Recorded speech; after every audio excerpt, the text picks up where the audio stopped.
Ladies and gentlemen, it is that glorious time of the month where a British man will tell you his thoughts on some of the best characters currently in Marvel Contest of Champions as of September 2018. Now, just as a disclaimer before we get into the updated tier list, Marvel Contest of Champions is an incredibly complicated game. There is so much to it in terms of story quest, Labyrinth of Legends, Alliance Quest, Alliance War, dungeons, you have all sorts of challenges, a monthly event quest, and there are so many different scenarios and matchups depending on the characters you're fighting, the mode of gameplay, that will determine which character is the best character for that scenario. So take this tier list for what it is, a very rough guide to what I believe are some of the most valuable characters currently in Marvel Contest of Champions on a comparative spectrum. So we go all the way from the characters that I consider God tier, which are some of the highest performing characters at the moment, high demigod tier champions, which are very, very high performing characters, but maybe a little bit lacking or maybe often in the shadow of a certain other God tier character when it comes to various pieces of content in the game, low demigod tier champions, characters that can usually get the job done or do some really, really interesting stuff,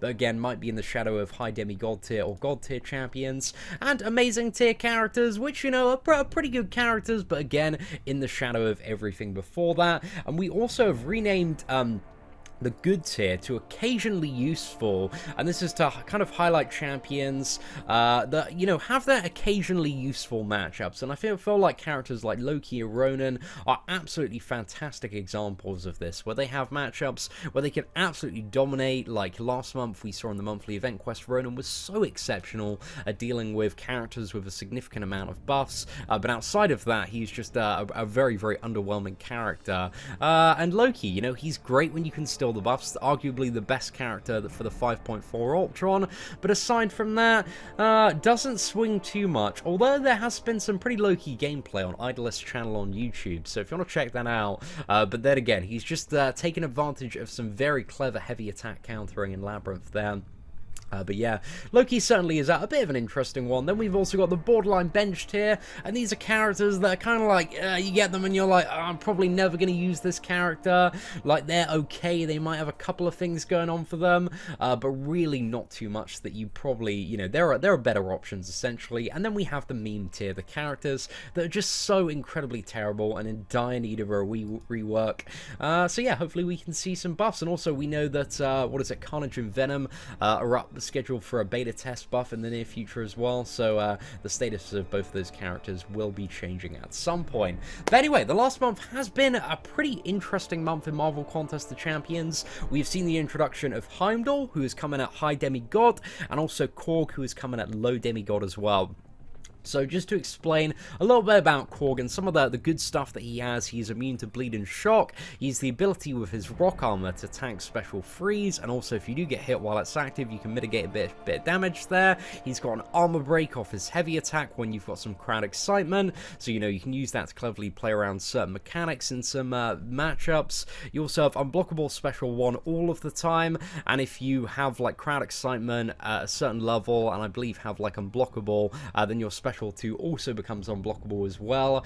So yeah, that can be useful for like knocking over Modocs there. So yeah, Korg's got some alright utility, certainly not doing anything the best, and his damage, like, it's fairly decent when you play the character correctly, which is, you know, involving getting to the special 3, firing that off for the crowd excitement, then working up the power a little bit, and as just about as your crowd excitement is going to expire and you've got 15 charges of that, you need to do the heavy attack and then special 2 combo, which is a little bit tricky to get used to. I've seen a lot of Korg gameplay, but not a lot of people playing Korg in the correct manner. But you know, he's a little bit tricky, and you do need to be quite aggressive there to get the most out of him damage wise. But I don't think, you know, in terms of a character that you play, I don't think he's too special. I think the most annoying thing about Korg is he is very, very annoying to fight, and he's going to be a tremendous Alliance War defender, but as a champion you play, like, he's alright. He's going to be good to get for the bits of utility that he has if you don't already have like a really strong bleed immune character, but again, nothing super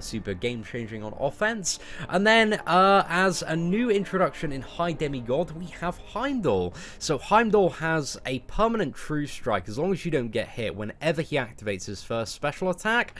So this allows him to bypass evade, auto block permanently, completely shuts down evade champions, and also gives him the second ability of being able to parry projectile attacks as well, which is especially useful in matchups like Infinity War Iron Man, where his first medium where he comes at you is a projectile. And also on his stun as well, he has, on his special 2, sorry, he has a stun, which is pretty nice there.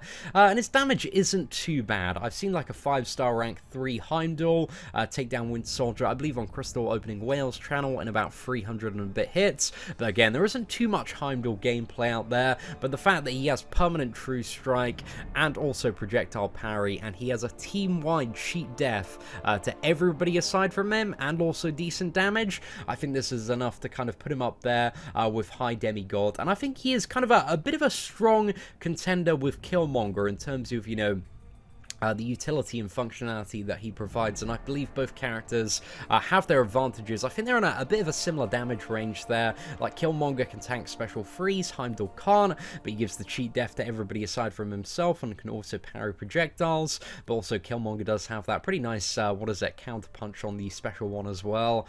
But I believe Killmonger and Heimdall, especially when it comes to like really high tier content, because I know there are quite a few comments about, you know, Seatin, why isn't Killmonger god tier?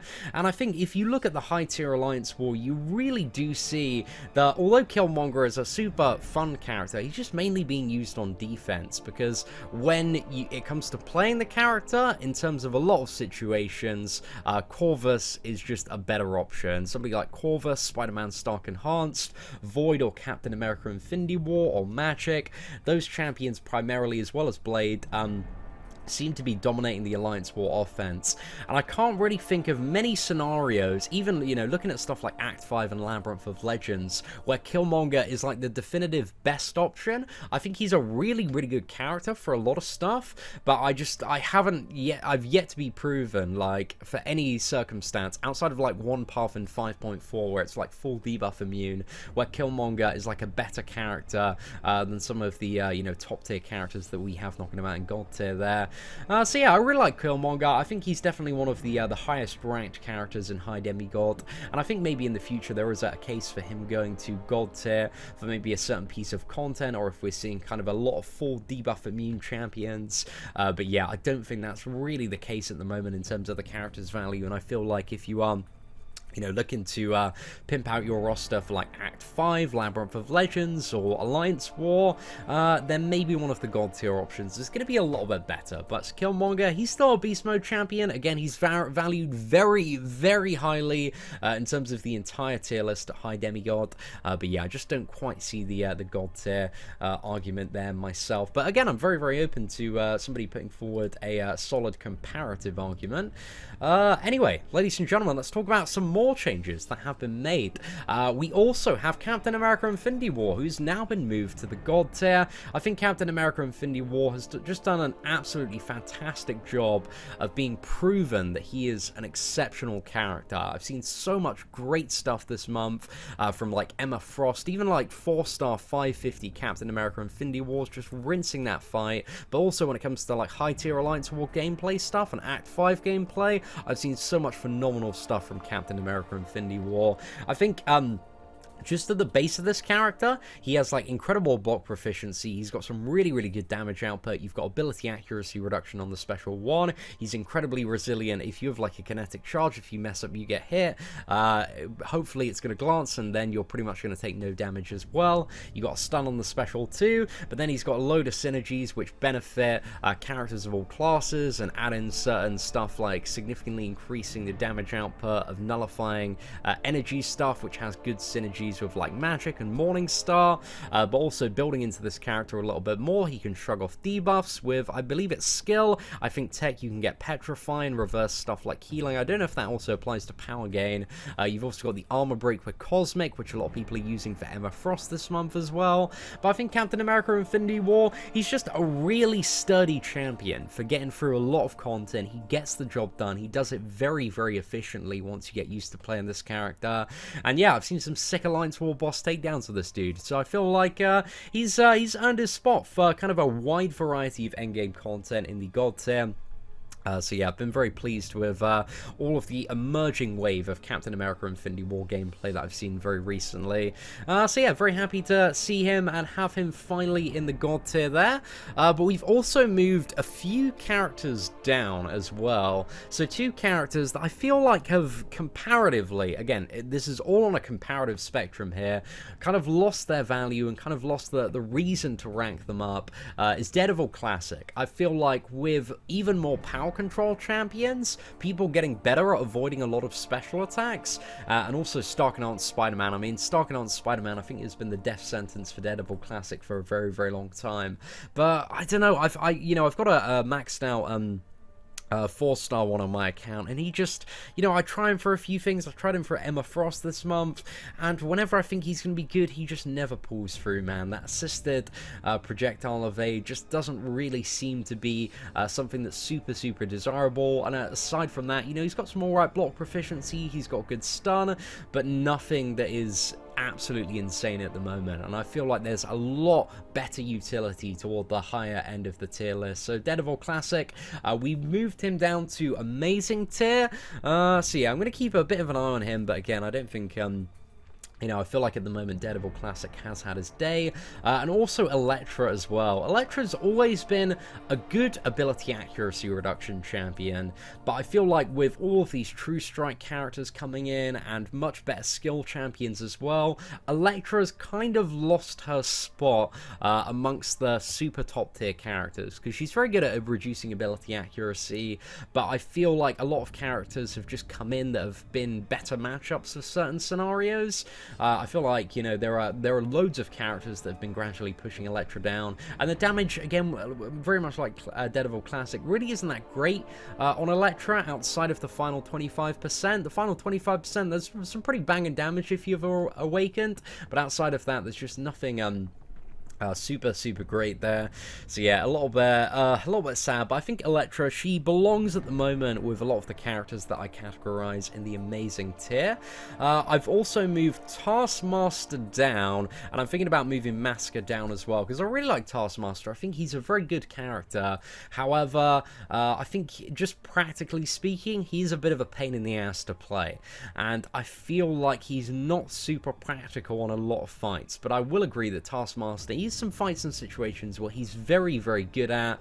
I just think there are better characters in the God and High Demigod tier in comparison to Taskmaster. And again, I love Masker. Masker deals so much damage, and the ability accuracy reduction is very sweet, but I find him a little bit impractical to play in a lot of scenarios. So yeah, I'm kind of debating moving him down as well. One character I have bumped up, though, getting back on the positive, is Spider-Man Symbiote, who is really shown some good value, because we've had a lot of characters come in this year, or a lot of scenarios where you kind of need an armor break to disable like a certain mechanic, and Spider-Man Symbiote has an 80-second one. He is so much fun to play. A bit of an interesting counter as well, with his very powerful heavy attack to Iron Man Infinity War and heavy attack countering scenarios, and I feel like, at his base he has some really, really good damage. So I don't know, I feel like he's going up a little bit there, but Spider-Man Symbiote, I've added him at low demigod. There's maybe an argument for him being moved down, but I had so much fun doing the rank up and gameplay video last month, and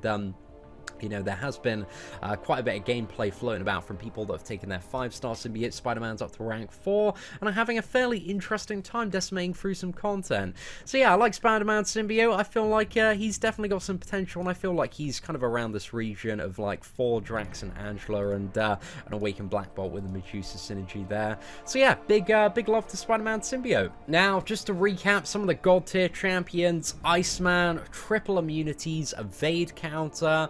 You have the ability to absorb special free attacks as well. I think Iceman is one of those characters, though, that I'm kind of debating whether or not he still has a very solid spot in the God tier, because he's a very, very good character, very much like Killmonger as well, but I don't see people ranking him up over other characters at the moment. I think especially with bleed immunity, people are going for the Corvus over an Iceman if they have him, and I think when it comes to stuff like Alliance Quest, Alliance War.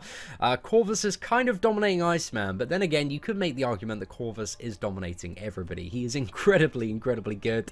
Then we have Archangel, who still, if you watch the free-to-play Uncollected live stream, Archangel is still so insane, man. If you can parry it, if you can bleed it, if you can poison it, then Archangel, I think, is still arguably the best option for a lot of stuff, and he's had so much value throughout a lot of Uncollected fights and Act 5 progression this year.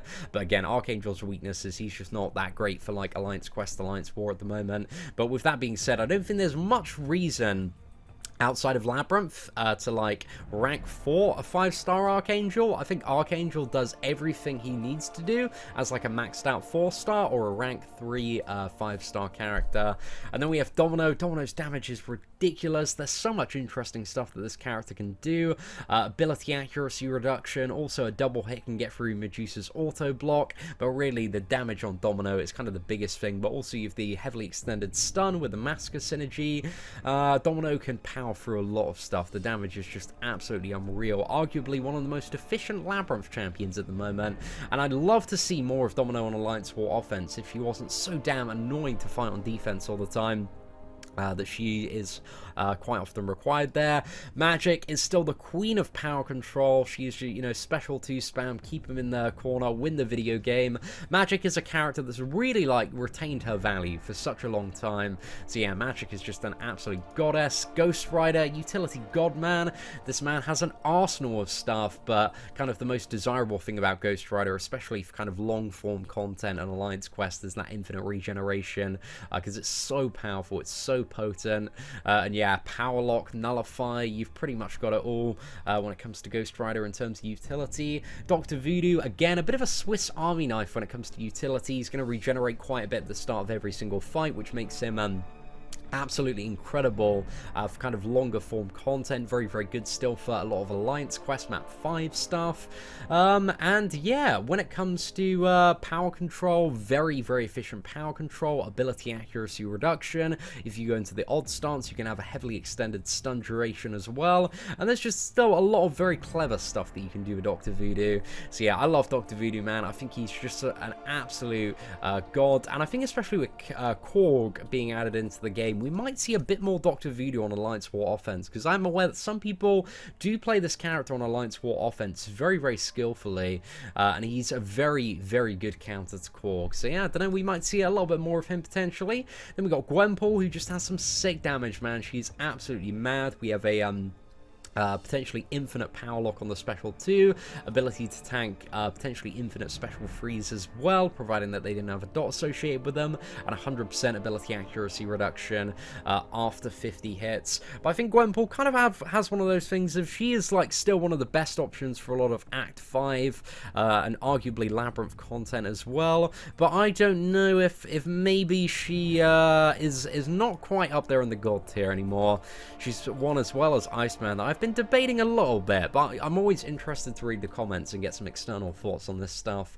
Blade, there has been a lot of stuff recently, like a lot of the new characters are kind of like, how do we make a character that Blade isn't very good against? And we've definitely seen that with Korg, because Blade is absolutely rubbish against Korg. There's nothing he really has going for him in that matchup. But he's still got the infinite regeneration there, and Blade is still, like, hands down, with the villain synergy, one of the best characters to bring to stuff like Act 5, and it's still very, very powerful for a lot of monthly event quest stuff and muscling through some of the most annoying paths and stuff like Labyrinth. So Blade has still got some very, very high tier value, but the thing is, you know, just to keep in mind is a lot of the new character design seems to be like, how do we make a character that, you know, Blade isn't very good to bring into the matchup? So yeah, that's something that I've been, you know, keeping a close eye on, and I think that's been very much the rise of Corvus in MCOC at the moment. Medusa is still an absolute beast mode champion, keeps on getting more value in terms of certain matchups, because again, we've had a lot of characters, even like the brand new one, Emma Frost, where armor break disables one of their very core abilities there. So Medusa is still an absolute queen, so much damage there, bit of poison immunity going on. Corvus, just the god for short form content, kind of Alliance War, Alliance Quest, just anything. If you just have to stack tackle Corvus up proper and just nuke through it in 20 hits. And it's just so disgusting, some of the Corvus kills that I see on a daily basis popping up, and Corvus is just absolutely insane. But if you don't understand the Corvus hype, just type in like Corvus Glaive, like Medusa boss kill, or like 5-star rank 5 Corvus, and you'll definitely see what I'm talking about. That character is just absolutely absurd. But yeah, he's not that great for stuff like Labyrinth, but pretty much everything outside of Labyrinth from Realm of Legends, he's really good for, because you can get everything down pretty much by the end of the glaive charges. And then we have Hyperion, who is still sick, man. There's so much damage on Hyperion. Those heavy attacks are slugging. You got the stun on the special 2, Incinerate on the special 1. The passive power gain helps so much with the matchups, but Hyperion is just still an absolute beast mode character. So good for like general game progression, a lot of uncollected stuff, and yeah, Alliance War offense as well. Same with Spider-Man Stark, part of the Holy Trinity with Blade and Ghost Rider. So much damage on this dude, assisted special evade. You've got the power drain on heavy, you've got the special 1 stun, you can disable evade via the special 3. There's some cool stuff that Stark can do, and he's still one of the best in the game. Star-Lord, arguably, maybe becoming a little bit popular. Maybe Star-Lord is on the return, because it seems like the damage ramp up of kind of just having pure physical damage seems to be very desirable at the moment, with a lot of newer characters being somewhat immune to debuffs or resistant to them. So yeah, Star-Lord, I've seen some people play him quite effectively in top tier content recently when it comes to stuff like Uncollected and also Alliance War. So Star-Lord, man, his damage is still like absolutely ridiculous, and that's what really carries the character. And then we have Ghost, who has, yeah, the ability to shrug off any debuff just by dashing back or at the start of the fight, so you can take her into bleed, poison nodes, tons of damage there, and it's just such a fun character to play, and there's just some really interesting stuff that you can do with Ghost. But yeah, ideally you do want to have the Wasp and Ant-Man synergy when you're playing this character to make all her specials unblockable and just get some ridiculous damage out of those, and yeah, also get the damage buff from the Ant-Man synergy as well. So yeah, Ghost is a pretty slugging character. Then we got Void, very popular character for a lot of Act 5 stuff and Alliance War based content. If it heals, if it power gains, and that's a problem, Void is probably your man. And also Void is just, he's such a good character because of the incredibly big health pool, and I know some people do run him with Killmonger and Sabretooth, but when I've seen that synergy a lot of the time, people mostly stick to playing Void, just because Void is just so good for getting through pretty much every single matchup. And if you have the Killmonger synergy, it also gives him a little bit of regeneration as well whenever he's applying a debuff. But yeah, his heal reversal and power game reversal are just absolutely nuts, and the character, he's some pretty good base damage as well. So yeah, if healing or power reversal is a problem, Void is pretty much the ultimate solution. And then finally we have Captain America Infinity War, who we talked about earlier.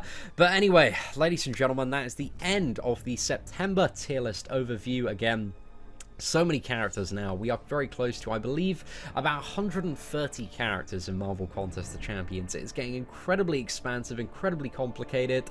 So yeah, please do treat this tier list for what it is, a very rough guide to what I believe are some of the best performing characters in Marvel Contest of Champions at the moment.